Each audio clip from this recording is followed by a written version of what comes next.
жігіттері деген қарауыл бастады. Енді сол қарауылдарды жігіттері берген болады. Және орыннан не тұтпай үй тапсырмасын.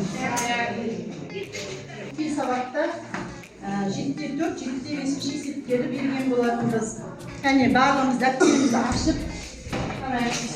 Келімізге балдар сабақтан аяулым. Жақсы.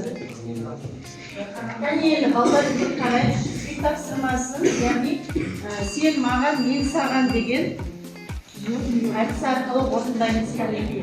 Бір-бір нұқтадан көрейік, есебіміз дұрыс екен. Кәне, сен маған, мен саған кәне. Бір-біріміздің дәптерімізді қарап, орында айтайық кәне жауабымыз.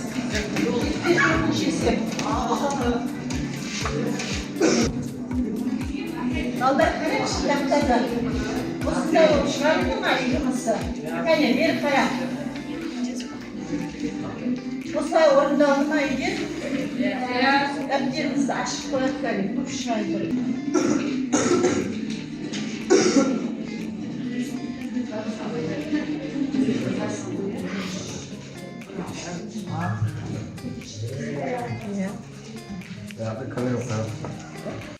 Орналы Нұрдәулет, Айбол, әдемі қанағат, тынық Нұрдәулет.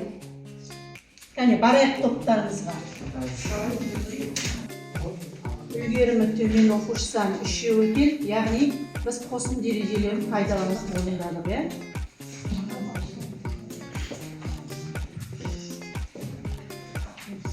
Жазып алайық, яғни оқулықтағы есептерін тақырыбымызға байланысты үш топқа үш есеп орындалды.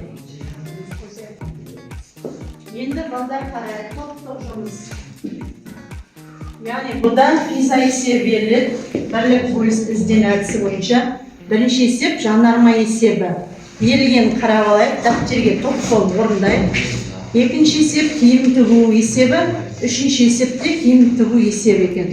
Яғни барлығымыз есепті берілгенін қарап, дәптерге бастап орындайық. Дәптерге бірінші жанармай.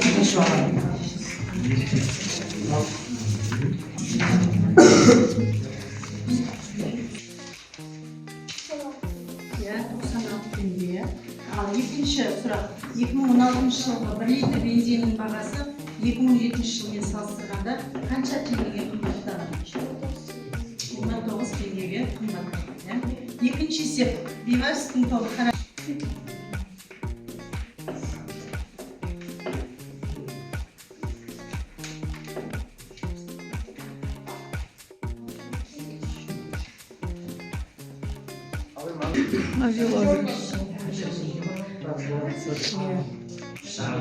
Жеңкүл барлығы дұрыс екен, е? Өзіміздің емізге парақшамызға қоншықаға қарап тастақтады. Мағжан міне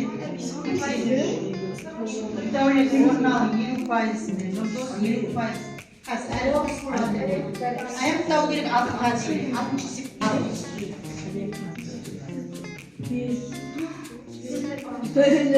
Әдемі 100%. Барлығы дұрыс екен. Осыған енді нене тапсырмаңа әдемі 10 балл қоясын. 100% болып тұр екен.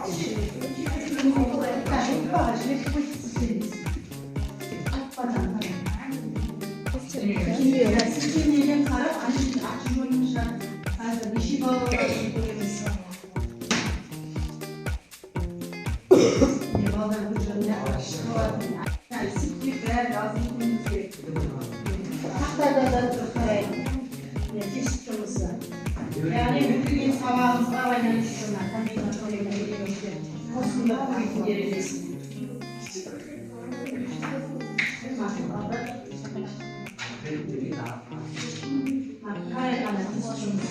Құттықымыз бәріміз қараймыз шақырымыз. Ол енді алдағы қарап.